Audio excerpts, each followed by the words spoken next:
Boa tarde. Estamos iniciando agora mais uma coletiva de imprensa online do Governo de Pernambuco, em parceria com a Prefeitura do Recife. Hoje, com a presença do secretário estadual de Saúde, André Longo, do secretário de Saúde do Recife, Jailson Correia, e do intérprete de Libras, Jefferson Costa. O secretário André vai iniciar com os dados do dia e, em seguida, passaremos para as perguntas dos jornalistas. Bom, boa tarde, Camila, boa tarde, Jefferson, boa tarde aqui, doutor Jailson, companheiro de bancada. Boa tarde a todas e a todos. Nesta segunda-feira, Pernambuco confirmou mais 220 casos da Covid-19, sendo 126 que se enquadram como síndrome respiratória aguda grave e 94 como quadros leves da doença. Assim, já somamos 8.863 casos no estado, sendo 5.470 que foram classificados como graves e 3.393 como casos leves. 2.040 desses casos considerados graves evoluíram bem e encontram-se atualmente em isolamento domiciliar. Além disso, temos 223 pacientes com confirmação de Covid internados em UTIs e 1.281 em leitos de enfermaria. Outros 1.235 pacientes já estão recuperados da doença. Hoje, também foram confirmados, infelizmente, 39 novos óbitos laboratorialmente, sendo 15 do sexo masculino e 24 do sexo feminino, de pacientes de 13 municípios. Esses pacientes tinham idades entre 31 e 90 anos e faleceram entre os dias 21 de abril e 3 de maio. 20 deles apresentavam doenças pré-existentes, 2 não tinham relato dessas doenças e os demais casos estão ainda em investigação pelos municípios. Com isso, o estado totaliza 691 mortes pela Covid-19. Com relação à testagem dos profissionais de saúde com sintomas de gripe, que é um compromisso da Secretaria Estadual de Saúde aqui em Pernambuco, até agora tivemos 2.208 casos confirmados e 1.476 casos que foram descartados. Na noite da última quinta-feira, depois da nossa última coletiva, saiu a quinta rodada da pesquisa semanal sobre transparência, que é promovida por uma ONG, a OKBR, com relação à transparência relativa aos dados da Covid-19. Pela quinta vez consecutiva, Pernambuco despontou na liderança em transparência na divulgação de informações sobre o enfrentamento à doença. Mais uma vez, temos reconhecidamente um patamar de alto nível nessa divulgação. A posição conquistada por Pernambuco se deve à absoluta transparência quanto aos índices de adoecimento, mortalidade e cura, ocupação de leitos, testagem e investimentos, bem como pela divulgação detalhada de cada ação implementada pelo governo do estado no combate à pandemia do novo coronavírus. Esse espaço aqui na coletiva é mais uma prova do nosso compromisso com a transparência. Gostaria de terminar essa fala inicial ressaltando o que falei há pouco num debate virtual no Observatório da Democracia, que contou com as presenças dos ex-ministros da Saúde José Gomes Temporão e Arthur Quioro. Está muito clara a importância de termos adotado o isolamento social em Pernambuco ainda no mês de março. Se essas medidas não tivessem sido tomadas, os números seriam muito piores e nossas dores e perdas certamente muito maiores.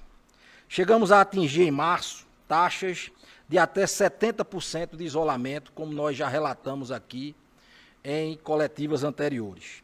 Infelizmente, por causa da falta de unidade nacional, no sentido de colocar claramente para a população a necessidade desta intervenção, ou seja, o isolamento social, o distanciamento social, nas últimas semanas essa adesão caiu e a curva de isolamento chegou a preocupantes 46% no último dia útil da semana passada.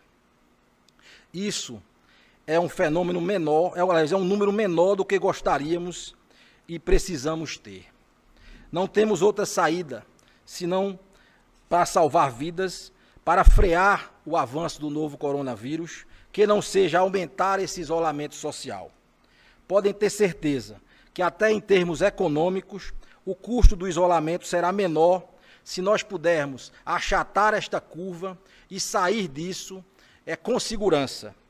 Assim, evitaremos muitas perdas de vidas e o estrangulamento dos sistemas de saúde. Para ficar ainda mais claro, o seu ato de sair de casa, sem necessidade, poderá provocar morte e dor. Por isso, ficar em casa é uma obrigação de cada pernambucano nesse momento. Doutor Jailson, para suas considerações iniciais. Muito boa tarde, doutor André Longo. Boa tarde, Camila. Boa tarde, Jefferson. Boa tarde a todos que assistem essa coletiva. Acho que o momento também é de reiterar, né? Nós passamos aí o final de semana sem esse espaço aqui da coletiva. Acho que o espaço de vir aqui quase que diariamente, prestar contas dos números, dos dados, responder perguntas dos jornalistas, faz um processo de transparência que já é reconhecido nacionalmente, e o município do Recife também se coloca à disposição para isso no seu dia a dia. E queria aqui destacar os dados de hoje. São 105 novos casos confirmados de Covid-19 na cidade do Recife, no recorte aí dos números que o doutor André falou, aqueles que são de Recife, 105 novos casos, 48 casos leves, 57 casos de síndrome respiratória aguda grave, já totalizando no Recife, somando casos leves e graves, 4.807 pessoas comprovadamente infectadas pelo novo coronavírus, portanto com Covid-19 confirmada. Infelizmente, mais 21 famílias sofreram a dor da perda dos seus entes queridos de ontem para hoje, quer dizer, os casos confirmados de ontem para hoje, esses óbitos aconteceram ao longo dos últimos dias e nós mais uma vez lamentamos essa perda de vida. Queria destacar que no final de semana, nós no domingo atingimos o recorde de número de casos confirmados de Covid-19 em Recife. Então foram 249 casos confirmados no domingo, então mostrando duas coisas. Primeiro, de que o esforço de testagem do Estado com a participação do Recife tem sido permanente, inclusive nos finais de semana e feriados. Segundo, que essa variação que acontece dia após dia, um dia se confirmam mais, outros dias se confirmam um pouco menos, mas ao longo do tempo a tendência é naturalmente de franco crescimento do número de casos confirmados, e isso, obviamente, deve nos manter em estado de alerta máximo, mais do que alerta de ação máxima. Nós temos já em operação, em plena operação, 454 leitos que há poucas semanas atrás não existiam, que foram criados na Prefeitura do Recife para cuidar de casos suspeitos de Covid-19, sendo 94 desses leitos de UTI que já estão em pleno funcionamento, 360 leitos de enfermaria nesse conjunto, contribuindo para o esforço do Estado e de outros municípios para salvar vidas. Nós sempre que temos a oportunidade, fazemos uma atualização dos dados do Atende em Casa, até como um serviço, para que a gente possa estimular o uso